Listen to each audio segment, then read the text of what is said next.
လူဘာမဝကြတဲ့သူတွေရဲ့အကြောင်းကိုနည်းနည်းပြောပြခြင်းလို့ပါ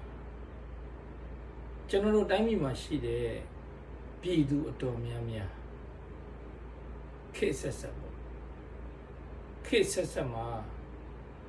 မွေးဖွားရှင်သန်လူလမ်းမြောက်ခဲ့ကြတဲ့ပြည်သူအတော်များများကလူဘာမဝကြပါပြည်သူအတော်များများလူဘာမဝလို့လေ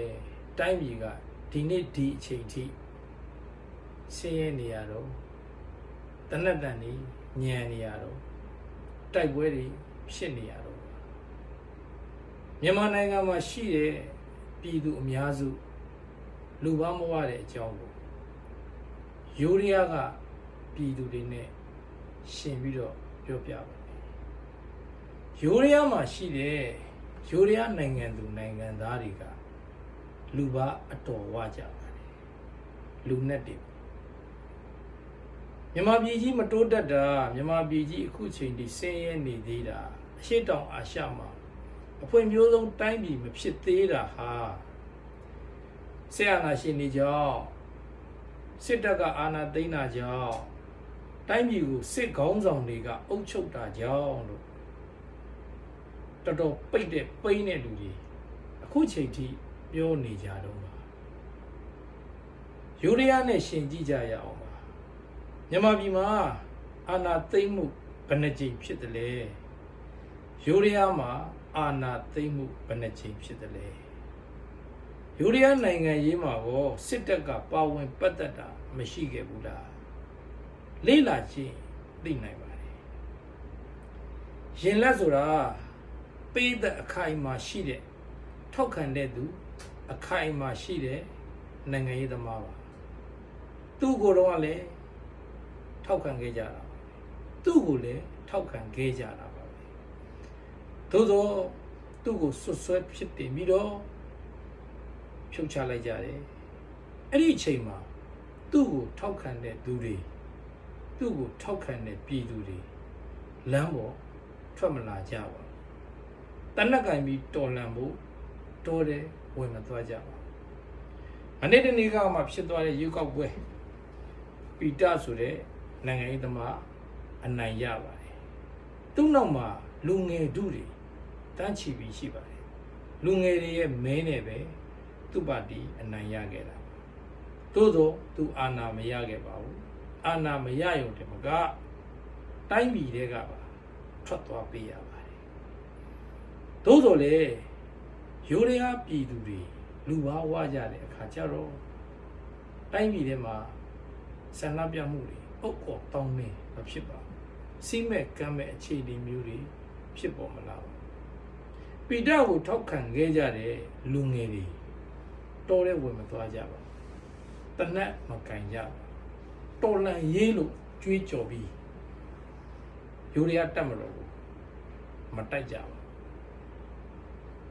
လောလောလတ်လတ်ဖြစ်သွားတဲ့ဖြစ်စဉ်ဒီလိုပါပဲတဆင်ရဲ့သမီးရင်လက်ရဲ့ဒူမသူဆိုရင်လည်းသူ့နောက်မှာသူ့ကိုထောက်ခံတဲ့ပြည်သူတွေလူငယ်တွေအများကြီးရှိပါတယ်သို့သော်လည်းသူ့ရဲ့အာဏာကိုစွန့်လွတ်လိုက်ရခြင်းမှာသူ့ဖေကတော့၎င်းသူ့အတော်ကတော့၎င်းသူ့ကိုယ်တိုင်ကတော့၎င်းပြည်သူတွေလမ်းပေါ်ထွက်ပေးကြပါအာဏာပြန်ရဖို့တိုက်ပွဲဝင်ပေးကြပါလို့မပြောခဲ့သလို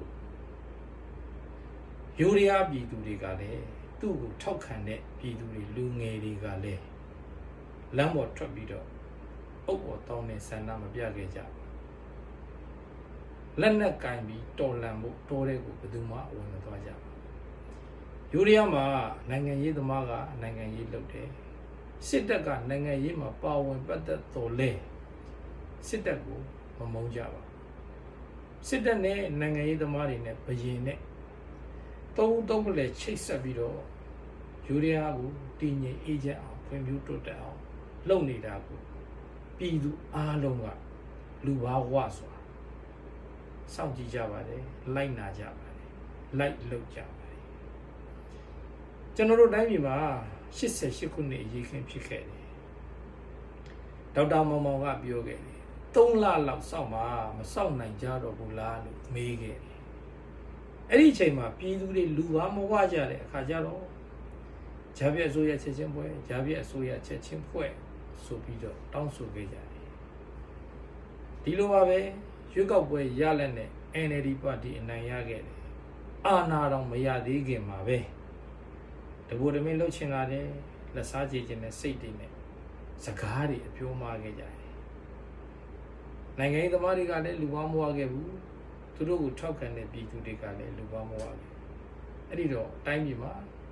စစ်အုပ်ချုပ်ရေးနဲ့ပဲဆက်လက်အုပ်ချုပ်ခဲ့နှစ်တုံညာနှစ်တည်းဖြစ်စဉ်ဖြစ်တယ်အာဏာထိန်ကောင်းဆောင်မြန်မာတပ်မတော်ရဲ့ကာကွယ်ရေးဦးစီးချုပ်ဗိုလ်ချုပ်မှုကြီးမင်းအောင်လှိုင်ကိုယ်တိုင်ပြောပါတယ်6လပဲစောက်ပါ6လပြီးတာနဲ့ရွေးကောက်ပွဲပြန်လုပ်ပေးပါမယ်ဒီမိုကရေစီနိုင်ငံပြန်ပြီးတည်ဆောက်ပေးပါမယ်ပြောတော့ညာမြန်မာပြည်မှာရှိနေတဲ့အချို့သောပြည်သူတွေလူပါမဝခဲ့ကြအဲ့ဒီတော့ဘာဖြစ်လဲတိုင်းပြည်မှာရုံးရင်းဆန်ကပ်မှုတွေဖြစ်လာတယ်ပြစ်တာခတ်တာတွေဖြစ်လာတယ်တိုက်ပွဲတွေဖြစ်လာတယ်ပြည်သူတွေတည်ကြရတယ်တမတော်သားတွေကြာဆုံးတာလည်းပြည်သူပါပဲ PDF တွေကြာဆုံးတာလည်းပြည်သူပါပဲဒါကြောင့်ကျွန်တော်ပြည်သူတွေတည်ရတယ်လို့ပဲရည်ညွှန်းပြီးပြောတာဟိုဘက်ကပဲတည်ဒီဘက်ကပဲတည်အဲ့ဒါပြည်သူတွေပါပဲမြန်မာနိုင်ငံသားတွေပါပဲမြန်မာပြည်မှာရှိနေကြတဲ့ပြည်သူအများစုလူပါဝါကြဖို့လိုပါပြီနိုင်ငံရေးဆိုတာနိုင်ငံရေးသမားနဲ့တပ်မတော်နဲ့လက်တွဲချိတ်ဆက်ပြီးလှုပ်သွားကြရတဲ့အရာမျိုးပါပြည်သူမပါရဘူးတော့မဟုတ်ပါဘူးပြည်သူရဲ့ဆန္ဒတော့ပါရတာမှန်ပါတယ်သို့တော့ကိုလိုချင်တာမဖြစ်တိုင်းကိုရချင်တာမဖြစ်တိုင်းလက်နဲ့ကင်ပြီးတော်လန်နေမယ်တိုင်းပြည်ရဲ့အချုပ်အခြာအာဏာကိုကာကွယ်စောင့်ရှောက်ပေးနေတဲ့တပ်မတော်မြန်မာတပ်မတော်ကိုတော်လှန်ပုံကန်နေမယ်ဆိုရင်မြန်မာနိုင်ငံကြီးဘယ်တော့မှမအေးချမ်းနိုင်ပါဘူးဘယ်တော့မှလည်းမတိုးတက်နိုင်ပါဘူးမြန်မာပြည်ကြီးဒီနေ့ဒီအချိန်ထိမတိုးတက်သေးတာမချမ်းသာသေးတာဟာမြန်မာတပ်မတော်ကြောင့်မဟုတ်ပါဘူးစစ်အာဏာရှင်အဆက်ဆက်အုပ်ချုပ်ခဲ့လို့လည်းမဟုတ်ပါဘူးလွတ်လပ်ရေးမရခင်ကတည်းကပြည်တွင်းစစ်ဖြစ်နေတဲ့တိုင်းပြည်လွတ်လပ်ရေးရပြီးနောက်ပိုင်းမှာလည်းလက်နက်ကင်တောင်းကျမ်းသူအဖွဲ့ပေါင်း100နီးပါးရှိနေတဲ့တိုင်းပြည်လူပါမဝကြတဲ့ပြည်သူအများစုရှိနေတဲ့တိုင်းပြည်ဟာဘယ်လိုနည်းနဲ့မှမတိုးတက်နိုင်ပါဘူးဒီအချိန်မှာကျွန်တော်တို့ပြည်သူတွေအနေနဲ့လူပါဝဖို့လိုအပ်လာပါပြီမကြာခင်ကျင်းပတော့မယ့်ရွေးကောက်ပွဲကိုလည်းလူပါဝစွာနဲ့ပါဝင်ပူးပေါင်းဖို့လိုအပ်ပါပြီဒီလိုမှမဟုတ်ပဲကျင်းပပြုလုပ်တော့မယ့်ရွေးကောက်ပွဲကိုစန့်ကျင်နေမယ်ရှုတ်ချနေမယ်ပူးပေါင်းပါဝင်ခြင်းမရှိလို့များရွေးကောက်ပွဲမအောင်မြင်ခဲ့ရင်တိုင်းပြည်ဟာဒီမိုကရေစီလမ်းကြောင်းနဲ့ပို့ပြီးဝေးကွာသွားပါလိမ့်မယ်။ညီကုန်းချုပ်ပြရသည်မြန်မာနိုင်ငံကြီးဒီမိုကရေစီလမ်းကြောင်းပေါ်ပြန်ပြီးရောက်စေခြင်းနဲ့ဆိုရင်နေပယ်အသီးသီးမှာရှိနေကြတဲ့ပြည်သူတွေအားလုံးလူပါဝဖို့လိုပါတယ်။နိုင်ငံရေးအသီးရှိဖို့လိုပါတယ်။ရွေးကောက်ပွဲကိုပူပေါင်းပါဝင်ပေးဖို့လိုပါတယ်မြန်မာတပ်မတော်အပေါ်မှာ